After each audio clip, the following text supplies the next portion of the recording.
மே மாதம் தொடங்கிடுச்சுன்னா அக்னி நட்சத்திரம் தொடங்கிடுச்சு, கத்திரி வெயில் தொடங்கிடுச்சுன்ற வார்த்தைகளை அடிக்கடி நாம கேட்கிறோம்.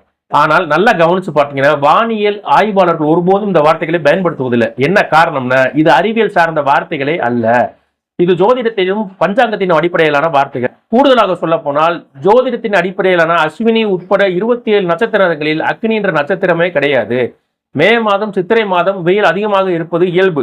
அது கடற்கரை காற்றின் தன்மையை பொறுத்து, வெப்பநிலையை பொறுத்து பல காரணிகள் உண்டுன்னு வானியல் ஆய்வாளர்கள் சொல்கிறார்கள். ஆனால் ஒருபோதும் இத்தனாம் தேதி ஆரம்பித்து இத்தனாம் தேதி அக்னி நட்சத்திரம் முடிகிறது என்பதை வானியல் ஆய்வகம் அறிவிப்பதில்லை.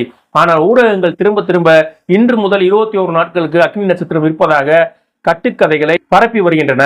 இது பஞ்சாங்கத்தின் அடிப்படையிலான வார்த்தைகள் என்பதையாவது ஊடகங்கள் வெளிப்படையாக அறிவிக்க வேண்டும். நிறைய மக்கள் அக்னி நட்சத்திரம் என்பது வானியல் ஆய்வு மையம் சொல்வதாகவே இன்றும் நினைத்துக் கொள்கிறார்கள். மீண்டும் ஒரு முறை சொல்கிறேன், இது அறிவியல் சார்ந்த வார்த்தைகள் அல்ல, இது மத நம்பிக்கை அடிப்படையிலான